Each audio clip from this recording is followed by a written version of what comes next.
Hello and thank you for joining us as we eat around the world. In this documentary, we will be visiting different places around the world to witness their dining etiquettes. Please note that all scenes have been conveniently translated into English for easier understanding. If you'd like to watch the film in a different language, please visit www.foodetiquette/differentlanguage.com. With that, let's start by joining an average American family with a very common meal.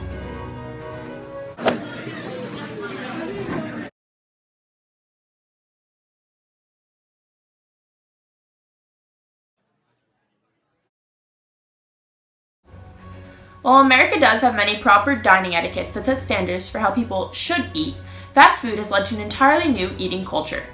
More and more families are skipping the table altogether and eating on the run in the car or not eating together at all.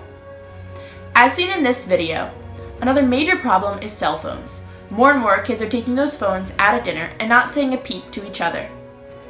Instead, they are Snapchatting, Instagramming, and tweeting as they eat. This is not only socially unacceptable, but also mentally disturbing. Without proper table manners, it can be hard for families to talk and learn about each other's lives. While many families are falling down that route, some still maintain eating habits of their ancestors. America is a melting pot, and many families have table etiquettes reflect those of their ancestral cultures. Some of those mannerisms will be discussed in this short clip. The next place we will travel to is England. Hello, mate!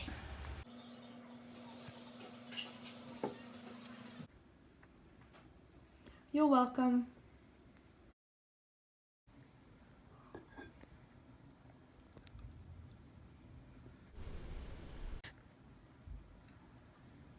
The foods that are accepted to be eaten without a knife or knives, forks, or spoons include sandwiches, crisps, corn on the cob, and fruit.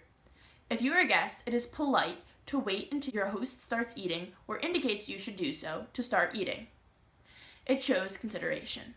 Also, chew and swallow all the food in your mouth before trying to say something. Always say thank you when serve something. It also shows appreciation. On formal dining occasions, it is good manners to take some butter from the bread dish with your bread and knife and put it on the side plate for the roll. Then, butter all the pieces of the roll using this butter. This prevents the butter in the dish from getting full of breadcrumbs as is passed around. In a restaurant, it is normal to pay for your food by putting your money on the plate that the bill comes on. When you have finished eating, and to let the other know that you have, place your knife and fork together with the prongs tins of the forks facing upward on your plate.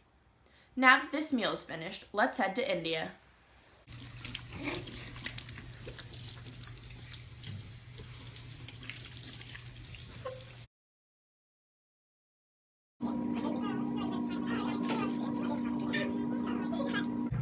How was school today, Sanjana? Good. Good. What was your favorite class? Math. Math. That's a girl. Yep. What are you in now? AP Calc 2? Yep. Nice. Food looks good today, Mother. Thank you. I know it's your favorite dish.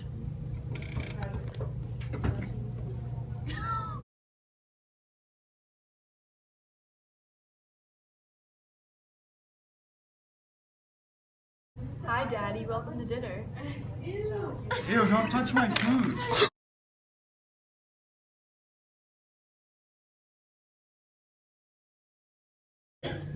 Sanjana, you know you can't touch a man's food. Yeah. I'm sorry. Go. Dining in India has many quirks. There are two major eating cultures in India, and this is the distinction between Muslims. Restart. Another thing to take note of when you're eating with Muslims is that it is very important for women not to touch directly any food being served to men. This makes the food unpure and unedible. There is also the etiquette for using utensils. Since the spoon is more important than the fork, if you are right-handed, keep the spoon in your right hand and put it down to switch to the fork if you need it. Never use your left hand for eating with utensils. Vice versa for left-handed. For meals that are eaten by hand, 1. You must start by washing your hands before you sit down to eat. Use your right hand when picking up food, and never use your left hand. Keep your left hand at your side. Do not place the left hand on the table, and do not pass food with your left hand. Drinking wise, you must never pour your own drink. Always be alert throughout the meal as to whether your neighbor's cup or glass needs refilling. If it is less than half full, it needs refilling. If yours is less than half full, your neighbor's is obliged to fill it. If he or she does not refill it, and pour a little more drink into your neighbor's glass, even if it doesn't really need it. In India, the host sits at the head of the table, with the honored guest sitting next to the host. At the end of the meal, it is considered unnecessary and in bad taste to thank the host or hostess for the meal. This is perceived as a payment for the meal, and as a guest, you should not do that. Instead of thanking the host vocally when you're finished, just perform a namaste at your seat. After your namaste, let's travel to Italy. Thank you for having me. You're welcome, Julie. Yeah, it's my pleasure. We're gonna start off with having some nice bread. I baked this myself. So, how are your kids doing? You good? Little Robert off to college? Yeah. Thank you. Ooh, pasta visual, my favorite.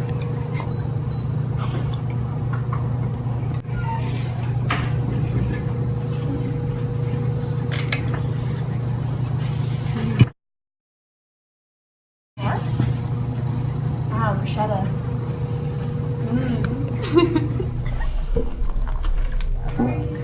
How's little Johnny's football team doing? Oh, he's all right. He's really good at goalie now. It's weird. He always used to play forward, you know. It's cool. I heard he's really good. Bon appetit! Ooh, pizza, my favorite.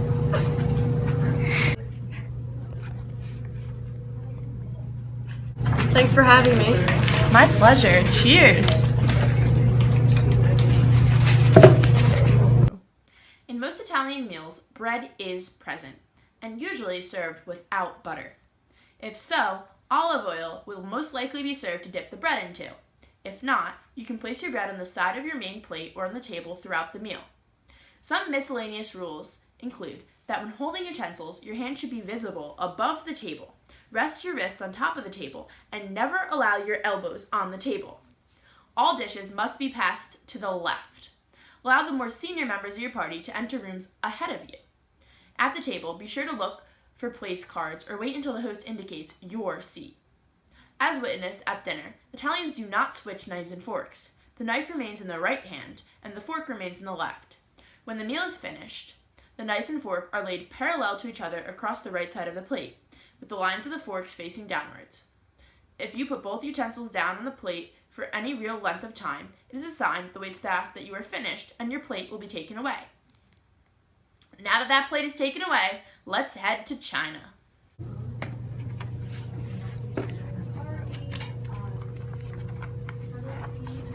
Yeah. Come, my guest, sit.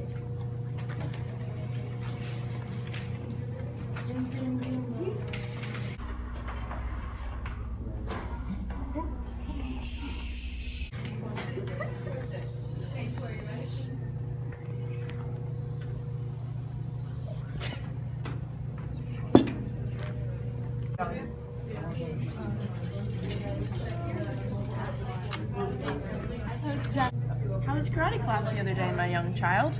Very good. Did you learn how to front snap kick yet? Yes. Nice, nice. How many boards are you breaking? 5. Very well, very well. What about your meditation classes? How have they been going? Pretty good. I like to meditate and stuff. Do you feel your head clearing up? Yes. Good. Now eat.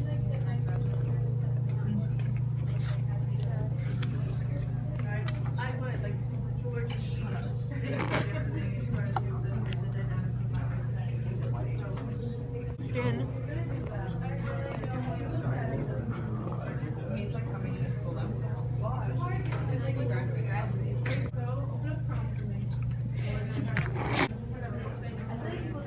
Would you like some more tea, mother? Yes, daughter.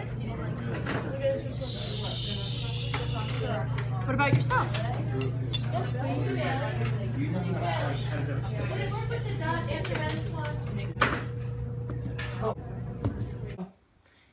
witness, dining etiquette in China has many features. At your home, remove your shoes. You will then be told where to sit. Allow the more senior members of the party to enter rooms ahead of you. At the table, the most honored position is in the middle of the table, the second most important person seated next to them. This means that the host will sit in the middle of the table at one side, and the honored guest in the middle of the other side, opposite to the host. Tapping the first two fingers on the tabletop in southern China is a way of saying thanks, and then rolling the same two fingers forward is a way of adding a special humility to the gesture. China is one of the traditional chopstick cultures. Chinese chopsticks are usually round as opposed to the more square Japanese kind, and do not come attached. They do not require the snapping apart. Proper chopstick etiquette means no waving chopsticks around or over dishes trying to select what you want. No sticking the chopstick ends of the food like a spear. And no drawing the bowl or plate nearer to you with your chopsticks. Use chopsticks to eat soup, rice, peanuts, and practically every item on your plate, no matter how small, round, or difficult. Never use your fingers.